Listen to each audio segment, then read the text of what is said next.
Former President Donald Trump was indicted today for trying to overturn his loss to Joe Biden. We have to win in November, or we're not going to have Pennsylvania. They'll change the name. They're going to change the name of Pennsylvania.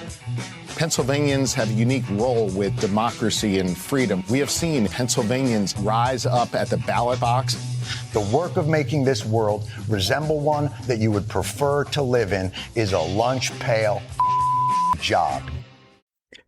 So it looks like the Republicans have decided that they like their fake outrage with fries and coleslaw on top. Good afternoon and welcome to the Keystone Reckoning podcast. I'm Jesse White. It is Sunday, September 29th, 2024. The story circulating on social media that's the big outrage generator today has to do with vice presidential candidate J.D. Vance making an appearance in Pittsburgh yesterday. He was out there for a couple of other events, and they decided to do a stop at a Primanti Brothers restaurant in North Versailles. And the way I'm from the Pittsburgh area is because I know it's pronounced North Versailles and not North Versailles. And the whole thing went sideways very quickly. The initial reports were that Vance and his campaign were not welcome in Primanti Brothers, that they were thrown out by employees. Then that quickly morphed into a statement from Primanti saying, wait, no one ever told us they were going to be here. And that was what it was all about. Then the outrage machine kicked into high gear and all hell broke loose. So let's go back and deconstruct this for a minute, because there are a lot of actually interesting angles that aren't being talked about. And it is really kind of a microcosm of what this campaign is like and really how Republicans in general approach using people and things as props to kind of keep the outrage machine running at full tilt. So to give myself a little bit of street cred on this one, the Venn diagram of things involved here actually checks off several boxes for me. I am a former elected official from that area, from Southwestern PA. I've been a candidate, and I'm a self-proclaimed Yinzer. I lived in Pittsburgh for the first 40 of my 46 years and have made myself a proud Yinzer in every respect of the word. And even though I'm here in Central PA now, I still call Pittsburgh home. So these are things I'm familiar with. This is home to me. So when I saw this story, it just kind of really pinged me on a lot of different fronts. So let's go back for a minute. And if there's anybody that's at fault, right? If we want to go back and say, okay, this whole thing fell apart from the beginning, whose fault is it? That's easy. It is undeniably J.D. Vance's campaign's fault for one fundamental reason, which is they did not notify Primanti Brothers in advance that they were going to be going there. And that is a massive, massive piece of this that cannot be overlooked, as much as the MAGA crowd would like to overlook it. It reminded me of one of the first things that I ever learned as a candidate, which is if you were going, the way I applied it was, if you're going into a senior center to campaign, A, you better bring cookies, and B, you better get the hell out of there before bingo starts, because they came to play bingo. They didn't come to hear you. And what that really means is you have to be mindful and respectful of the places you're going to campaign, because you are undeniably kind of taking advantage of their organization, taking advantage of their facility, taking advantage of the fact that they have a group of people in one place you want to be in front of. And being able to do that is a delicate ask, or it should be a delicate ask. You have to do it the right way if you want it to actually work for you. And that's something that is fundamental at basically any level of politics, right? You always call ahead. You always ask to make sure it would be okay, or what the ground rules are. And that's like when you roll in just a couple of people, you're showing up somewhere, not when you are a United States senator and vice presidential candidate coming in with a motorcade, with Secret Service, with a huge entourage in a way that will be so incredibly disruptive. So think about this for a minute. You've got Primanti Brothers out in a suburb of Pittsburgh. They have no clue that this is about to happen. All of a sudden, apparently a lot of the Trump supporters, they were tipped off. I think, ironically, the Trump supporters knew that Vance was going to Primanti Brothers before Primanti Brothers knew that Vance was going to Primanti Brothers. So a bunch of these Trump supporters show up there, and they showed them in some of them in the videos. They're wearing Steeler jerseys, and, I'm sure Trump apparel and everything. But okay, they show up at the place. They go in because they're waiting for J.D. Vance to show up. Fine. The people working there have no idea that he's coming. Because, and if you think about it, that's a big, big, massive deal for a couple of reasons. One, it's a football Saturday afternoon in Western Pennsylvania. And it was a situation where people were coming to, they were going in to watch the games, to hang out, to go to Primanti Brothers for all the things you go to Primanti Brothers for. And this then quickly became something very different. That is obviously something that you would want the senior management of the restaurant to be there for a variety of reasons. Anybody that would be considered ownership would want to be there. It's kind of a big deal when the guy running for vice president shows up at your restaurant. None of that happened.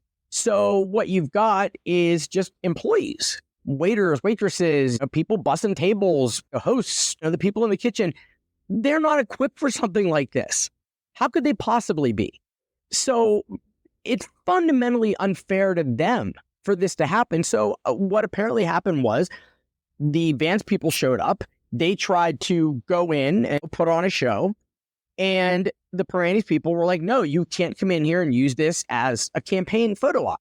Most likely because whoever it was that said that probably didn't know what else to say, probably was not empowered to say anything else, right? They're worried about losing their job if they let this turn into a whole thing. So they're basically told, look, you can't come in and do this.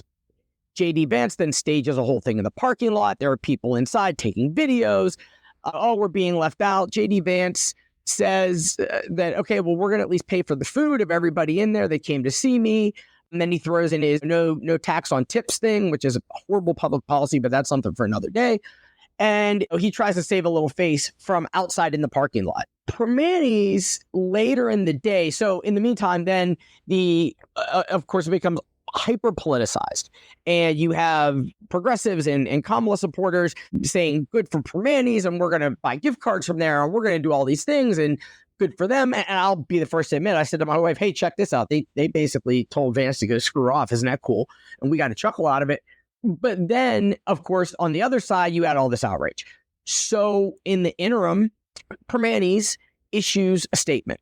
And it's short. I'm going to read it. They put it on social media. It says, Primanti prides itself on being a staple of the Pittsburgh community and a proud American business that has hosted sitting presidents, politicians, and political candidates from across the spectrum for over 90 years. Our doors are open to all patrons who wish to dine with us. Without any advance notice, today's campaign stop caused some momentary confusion for our staff. However, Senator Vance and his team were welcomed into our restaurant shortly after and engaged with our guests inside and on the property.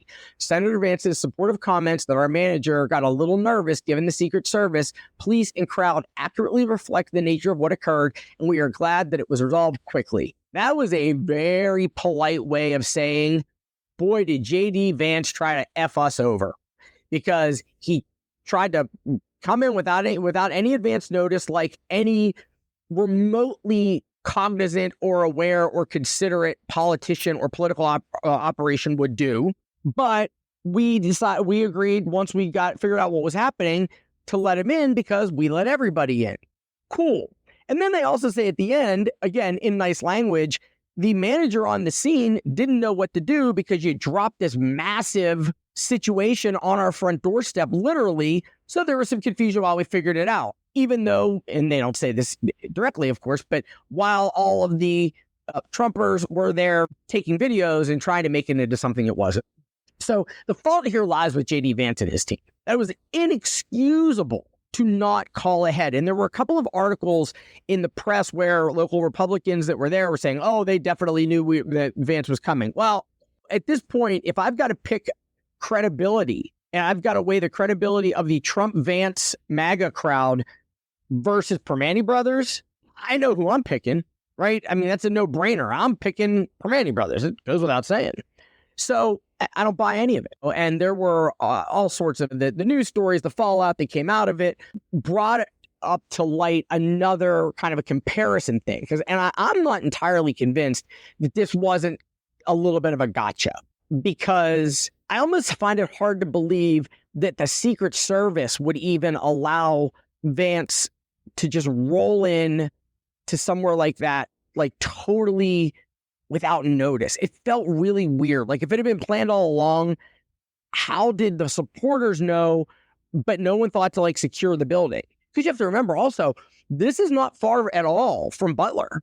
where the assassination on Trump's life took place, the attempt on Trump's life. It's not very far at all. So it feels weird. There's something there that I can't quite figure out. But the thing that people keep coming back to is they said, well, Kamala Harris and Tim Walz were there last month. And what's that all about? And then I went back and looked a little closer. And I realized that MAGA and the Trumpers, they really did Primanti's dirty about a month ago. And I haven't seen the connection made yet in a lot of places. But I remember at the time, and I went back and looked. So by the way, Fox News has a story up of Vance not allowed to campaign in Pittsburgh culinary landmark despite Harris event at same restaurant chain. There we go. Right there's the hook. There's the Fox News hook that's going to, quote, legitimize all of this. And it says Vance was apparently kicked out from a meeting with supporters inside, despite the same chain allowing the Kamala Harris-Tim Walz campaign to meet its supporters there. And then they say familiar sources, and they try to do all sorts of, according to people that were there, but nobody's ever quoted. Trump supporters shot back, booing the employees as they were ushered to the exit, the source said. So now you've got servers making $2.83 an hour having to put up with this garbage. This was not what they signed up for when they came into work today. And I would give anything to know how much of a tip, like what their tips were yesterday compared to a normal Saturday. I would give anything to know that, because I think we can all basically assume their tips were a lot lower than they would normally be, right? So let's not pretend like we were doing these people any favors. And so let's go back and look at the Harris thing. It took place on August 18th. I actually went back and checked on Snopes, because there were all sorts of articles back then that there were accusations that the Harris-Walz team were bussing actors into Primanti's, and it was all fake and it was all a setup.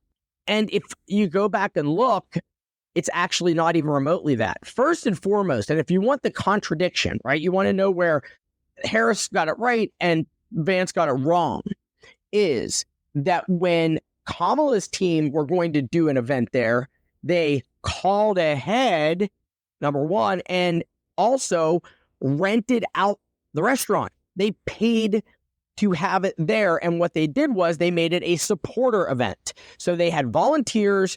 I'm sure they were like local Democratic committee members and people that were out on the streets. It was a thank you. It was a cool opportunity. It was a photo op, did a little bit of everything. They did it the right way. They went through the process. They had it lined up the right way. They paid to be there. And the claims about the vans, they were bussing people in and they were taking people in vans and everybody saw it. What that really was in response to the situation with Trump, with the attempted assassination in Butler. As a result of that, there were security concerns. They didn't want just anybody being able to drive right up to the front of the restaurant. So they basically told everybody, look, you will drive to wherever this is. Meet us at parking lot A or whatever, and then we will take you there to keep control over the situation, like responsible people do that don't want to see their candidate be put in danger by a bunch of wackos. They're pretty smart, right? It's kind of like standard procedure. I'm sure the Secret Service, if I've offered do it that way or do it the way Vance did it, I think it's pretty obvious which one they choose. So they brought these supporters into the Primanti's. And there were articles on Fox at the time saying, oh, they threw us out at 3:30 in the afternoon to bring in these actors. How horrible. No, there was a private event. That's how it goes. And also there were press accounts that backed this up, because there were, I think, 3 or 4 reporters that they brought along to cover it. And one of them, Ryan Dito, who does great political reporting here in PA, he was on the record acknowledging that. So if they had brought in, quote, actors, I don't think you would invite reporters to be on the same damn bus or in the same vans. It's just nothing. Everything about what the Harris campaign said made complete and total sense. And everything that is being said critically about it makes absolutely no sense. So think about that for a minute. Now you've got the right wingers already on Twitter or everywhere else bashing Primanti Brothers for that.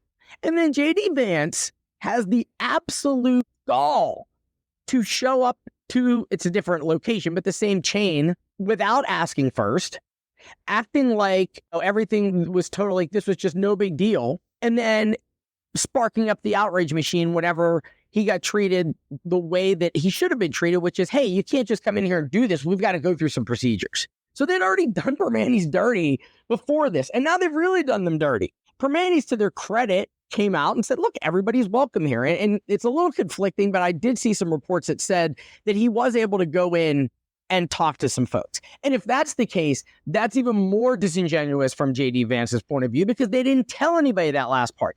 Every picture, every video, everything is him outside the restaurant. Because why let the truth get in the way of someone being martyred, right? And that's what they live for. Although I do think it's hilarious that JD Vance literally cannot order a meal without looking like a clown. Every photo op and everything he's tried to do at a restaurant or a donut shop or whatever, he just looks like if you told AI to create a really bad retail politician, it would give you JD Vance. He's just so bad at this. And that really goes to show you that anybody that's elected to the U.S. Senate that is that bad at retail politics, that is a clear sign that they have been bankrolled by someone like Peter Thiel, someone with huge pockets. They've never actually had to go out and retail politics, because that's like a skill you learn really early on. I don't care what you're running for. So they're horrible at it. And then, of course, so now we get to the obvious next step, which is the outrage on Twitter. You've got trolls like Roger Stone. You've got all of these people that are just bashing Primanti's, right? They're like, oh, here we go, horrible. Oh, they're just such liberal whatevers, and boycott them, do whatever. And this was coming from like bigger people. So Roger Stone, excuse me while I type this one, make sure I get it exactly right. Roger Stone, who has a lot of credibility, he said, sorry, I'm scrolling through all of his things about anti-vax and all these different things. It's here. Boy, this guy tweets a lot. I saw it earlier. I don't want to get it wrong. Here it is.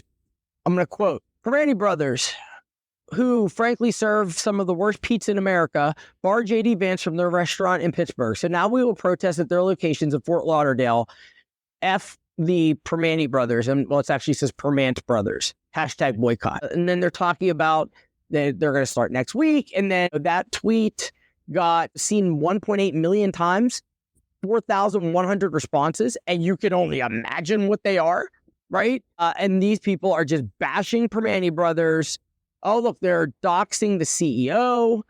Let's see here. Just every horrible thing you can imagine. Then it comes out this morning that it was, again, I'll make sure I have it right. There's a Twitter account for the Pittsburgh Scanner, and they said that 4 hours ago, so this was at about 10 a.m. on Sunday, that these Primanti's in the Strip District in Pittsburgh, which isn't even the same Primanti's this happened at. A caller is an employee. It says they have been receiving threatening phone calls all morning. A male also came into the store, tossed a backpack on the ground, and left. Turned out the bag had garbage in it, but who knows, right? What are we doing here? There's people, I'm looking at people that were posting, it says, customers claim that workers at Primanti Brothers threatened to call police on JD Vance if he came in the restaurant and ordered food. Like, it just doesn't end with these people. It just doesn't end. So what they did was they took a business, they kind of hijacked it, not literally, but politically. They brought in all these people taking videos. It was either a setup or just really sloppy. And what happened now? Now these people are being drugged through the mud unfairly by these right-wing nuts, and there's no other thing to call them. They're nuts, and they're dangerous, right? They are dangerous people. They feed on the outrage machine. This is where it's directed right now, and like a bunch of dogs chasing after a squirrel, they're focused on Primanti Brothers, who did absolutely nothing wrong. Let's be clear about that. They did not do anything wrong. If nothing else, I think they actually turned around and gave a lot of cover to Vance for not doing it the right way. They really I think they handled it as well as could be expected. They could have said, our policy is that if you want to bring in a large group in, you call ahead and make a reservation. Boom. That's it. Right? You could have done that. You could have said Vance's group became aggressive towards our employees, which is not tolerated under any circumstances, right? But no, we have to give these people deference. because somehow they're wackos with cameras, so we have to act like they're everything they say and do is totally valid, right? The Primantis went out of their way to try to make this easier for Vance, and in return, they are getting screwed. And think about it, all these people that are working at Primanti Brothers, and there's a bunch of them all over the place. Again, they're a chain. So, and we have one here in Central PA that we go to all the time. All of these poor people, and I don't mean poor financially, I mean the poor of what they have to go through. This is not what they signed up for, right? They just want to go to work. They want to work hard. They want to serve people food and make some tips and go home. Now, every time they're in there working and you have some jag-off Trump supporter is going to be giving them a hard time. What's happening? It's happening right now. I guarantee it. A part of me wishes I should have gone down to the Primanti Brothers where we're at out here right outside of Harrisburg and just sat there and watched what happened. It would have been a super fascinating thing, and maybe I still will. It's early on a football Sunday. What's happening? So now their employees are being treated badly. And maybe they lose business, maybe they gain business, and because the progressives are going to be now spending more, whatever. That's not it. It's about the people. And I couldn't help but notice the parallels to Springfield, right? The Trump machine rolls in, rolls over everybody, gets what they want out of it, whether it's true or not, lights the place on fire politically, and then walks away and leaves everybody else to deal with the mess and the fallout. And sorry, I got to call bullshit on this. It's just bullshit, the way they're doing this. And I don't understand how people who are Trump supporters, I'm not talking about the wingnuts, right? The far right wackadoos. I'm talking about people that are kind of like, quote, undecided or indifferent. How you can look at the way they come in and it's always somebody else's fault. Something goes wrong. It's always somebody's fault. It's always an outrage. We have to always get freaked out. They can't take any responsibility for anything they ever do. Springfield, they are told straight away, that is a falsehood. That is not true. They're still talking about it. How soon until Trump? It's funny. He's giving a speech in Erie right now. I can't wait to see if he mentions Primanti Brothers and starts trashing them. I don't know. The only reason I think they might not is I don't think Trump really cares about what J.D. Vance does all that much. But it's going to happen. So you've got this private business who got set up, basically. There was nothing they could do that was going to be okay here. All because the Vance people didn't do their due diligence to call ahead and make a reservation or do whatever. Think about it. If you tried to go to a restaurant and with a large group and didn't have a reservation and they asked you to leave because they couldn't handle your group, whose fault is that? Like, who does that? And I think we've become so numb to the rudeness and the indifference for anybody else and just the balls on these people, or I guess lack of balls, that we've just normalized it. But their behavior is obnoxious. And to me, take policy totally out of it for a minute. If nothing else, do you want to live in a nation where that kind of behavior is acceptable and lacks any sort of accountability? That is mob rule. That is, we want what we want, and we're going to be loud until we get what we want, and we don't give a damn about what it does to anybody else. Who wants to live in that country? I don't. And you might think, oh, well, that's a shame, it's them, but that doesn't impact me. What they say, when it happens to your neighbor, it's a shame. When it happens to you, it's a tragedy. And the way this is going, this surge of just hate, it's just hate. Misdirected, unnecessary, manufactured hate. It's reaching this breaking point that's got everybody on edge. And I don't know about you, but I'm just tired of it. I'm just tired of it. People ask me, why are you so opposed to Trump? And yeah, I could tick down all of the reasons policy-wise. I could do it forever. But I think, like a lot of people, I'm just tired. I'm tired of having to doom scroll in the middle of the night. I'm tired of having to worry about what kind of country my kids are going to inherit. I'm just tired. And I'm mad because they know that, and they are trying to just win this thing by attrition as much as anything else. Attrition is a huge part of what they do. Grind everybody down. It's everybody's fault. So there's no difference between both sides, right? That's what they're all about. Although there's a huge difference between both sides. And the Primanti thing is a great example of that. Kamala Harris called ahead, rented the place out, addressed security concerns, did it all the right way. J.D. Vance did none of those things. But in both situations, in both instances, who ended up attacking Primanti Brothers? Both times, the right-wing MAGA Trump crowd. They attacked both times, no matter what. They have to be outraged. They have to be the victims. And they don't give a damn about who they run over to get there or if there are any consequences of their actions. And that alone tells you all you need to know about who we are dealing with. So yeah, there you go. Go eat a Primanti, support them. If for no other reason, is their food's good. Don't get fancy either. Everything's good there, but just get the number 2 Pittsburgh. Nice and simple. It's as good as it gets. So anyway, this has been the Keystone Reckoning podcast. If you like what we're doing, if you like what we're talking about and want to help support us to grow and to help other candidates and campaigns, please visit KeystoneReckoning.com. You can make a donation to the PAC right there that will be used for a variety of wonderful purposes to help move the cause forward. And please also visit our sponsor, True Blue Gear. That's truebluegear.com with all sorts of great t-shirts and swag and hats and all that stuff that you're going to want heading into Election Day. Again, that's True Blue Gear. So this is Jesse White. See y'all later. Well, that's it then. We've saved people the trouble of voting. What's next?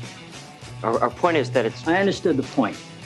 We're going to South Carolina to set up Illinois. When I ask what's next, it means I'm ready to move on to other things. So, what's next? We're done. Fantastic.